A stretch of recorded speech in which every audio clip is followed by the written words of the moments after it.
bom dia! Está no ar o Século News, edição especial. No programa de hoje você vai ver como foi a chegada das relíquias de Padre Pio e São Leopoldo Mandique à Basílica de São Pedro. A exposição ao público é parte do ano jubilar da Misericórdia. O que acontece quando um brasileiro e um argentino se encontram para falar de futebol? Nós vamos ver como foi a reunião do Papa Francisco com o jogador Ronaldinho Gaúcho. E tem ainda um vídeo emocionante de um americano que quer incentivar as pessoas a superar tragédias pessoais. Mas vamos começar pelo Vaticano. As relíquias de Padre Pio e São Leopoldo Mandique estão expostas na Basílica de São Pedro. Centenas de pessoas acompanharam as relíquias de São Leopoldo Mandique e Padre Pio nas ruas de Roma. O Papa escolheu esses dois santos como exemplos de confessores durante o Jubileu da Misericórdia e pediu que os restos mortais deles fossem expostos na Basílica de São Pedro. Em uma atmosfera de silêncio extraordinário e devoção, dezenas de peregrinos participaram da procissão que fez uma primeira parada na Praça de São Pedro. O cardeal Ângelo Comastri fez um resumo da vida dos dois santos na praça. Ele lembrou que ambos viveram plenamente as bem-aventuranças e, através deles, muitas pessoas encontraram a misericórdia de Deus. No final da tarde, e novamente em procissão, os corpos de ambos os santos foram transferidos para a Basílica de São Pedro. As relíquias estão no Vaticano há quase uma semana. Depois do almoço, na Casa Santa Marta, o Papa Francisco foi para a Basílica de São Pedro para rezar diante das relíquias de Padre Pio e São Leopoldo Mandique. Ele estava acompanhado por Monsenhor Fisichella. Ele apareceu sem aviso, para a surpresa das dezenas de peregrinos que estavam na Basílica. Na chegada, ele parou em frente às relíquias de Padre Pio e São Leopoldo Mandique. Depois, sentou-se ao lado de algumas freiras e frades e se juntou a eles na oração como um dos peregrinos. Ele até carregava na mão uma imagem de Padre Pio e leu uma oração repetidamente.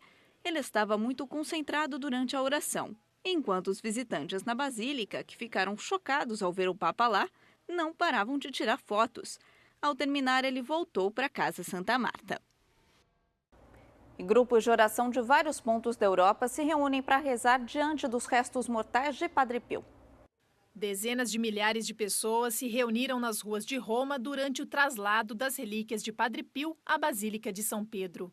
Eles vieram da Itália, Espanha, Irlanda e até mesmo da Polônia. Juntos criaram um corredor humano de vários quilômetros. Eu vim com 600 peregrinos poloneses que levam grupos de oração em várias partes da Polônia. Demorou 2 horas de avião e em seguida pegamos um ônibus. Viemos para homenagear o Padre Pio e dizer que somos filhos espirituais dele. Padre Pio, mas soprattutto anche dire che siamo suoi figli spirituali. A história deste monge italiano do século XX não pode aparecer nos livros de história, mas muitos o consideram como alguém que mudou suas vidas. Minha fé nasceu quando eu era pequena, porque a minha mãe e a minha família são devotas de Padre Pio. Minha mãe sempre fazia peregrinação e eu ia com ela. Tem sido passado de geração em geração. Nós confiamos nele, especialmente quando nos deparamos com um momento difícil da vida. Com os restos mortais do Padre Pio, também vieram a Roma as histórias dos seus milagres e os pedidos ouvidos. Sônia disse que uma vez ouviu ele falar com ela em um sonho.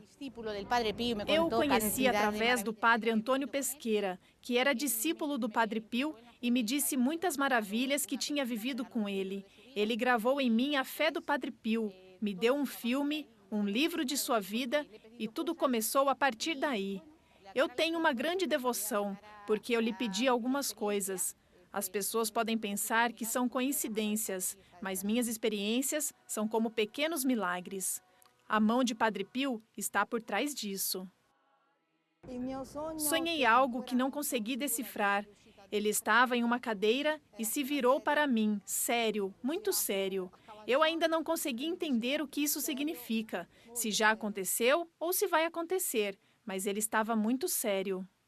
Diferentes histórias e emoções sobre um simples monge, que se reuniram por algumas horas para dar graças ou pedir a ajuda do santo, que nunca deixou sua pequena aldeia, mas é conhecido em todo o mundo. O Papa Francisco assistiu pela segunda semana seguida uma performance de circo na Praça de São Pedro. Ele usou até o exemplo dos artistas na catequese aos peregrinos. Na audiência geral, o Papa Francisco explicou que Deus tem infinita misericórdia e justiça perfeita, duas realidades que parecem ser opostas. Ele disse que a misericórdia de Deus é o que faz a verdadeira justiça acontecer. Ele então refletiu sobre as diferenças entre a justiça humana e divina. A misericórdia de Deus é o que assegura que a verdadeira justiça seja plena. A justiça humana apenas limita e não supera o mal. O mal não desaparece. A justiça divina, no entanto, vence o mal e o contrapõe ao bem. A justiça divina, em cambio, supera o mal, contraponiéndolo ao bem. O Papa disse que Deus oferece continuamente o seu perdão e ajuda as pessoas a aceitá-lo, porque ele deseja a nossa eterna felicidade. Deus não quer a condenação de ninguém. Alguns de vocês podem me perguntar, mas padre, Pilatos não merecia ser condenado? Não, Deus quis salvar Pilatos e até Judas, todo mundo. O Deus da misericórdia quer nos salvar. O desafio é nós deixarmos Deus entrar em nossos corações. Pela segunda semana seguida, o Papa agradeceu a performance de um grupo de circo. Dessa vez foi o circo americano que fez uma apresentação cheia de cores na Praça São Pedro. As habilidades desses artistas inspiraram o Papa a refletir sobre a importância de procurar o melhor na vida. A atração de ter uma vida fácil ou ser bem-sucedido sem fazer nenhum esforço é uma tentação. Mas vocês, com o que vocês fizeram aqui e agora, com todo o treinamento que fazem, nos mostraram que a vida sem o esforço constante é medíocre. No fim da audiência geral, o Papa Francisco recordou o mártir americano São Brás de Sebaste, morto na perseguição aos cristãos do século IV. O Papa pediu aos cristãos que se lembrem do mártir e não tenham medo de conversar com Deus nas dificuldades constantes. Apesar do que a maioria pode pensar, a vida de um artista de circo certamente não perdeu seu apelo no século XXI. E para a maioria dos artistas, como Alessia Dell'Acqua, não é apenas um emprego, é um estilo de vida. Brava! De fato, a maioria dos artistas de dinastia circense se casam entre si. A família de Vassallo e Dell'Acqua não é uma exceção à regra. Tutti i circhi più o meno sono... Vamos dizer apenas que há um sentimento de perseverança e paixão entre nós. Porque no fim não é apenas um emprego, é um modo de vida. Você nunca desliga. Não é como sair do escritório, chegar em casa e pronto. O circo é contínuo, como uma continuação da vida. Dell'Acqua é uma das administradoras do circo Rony Roller, em Roma. Além disso, ela também é domadora de animais.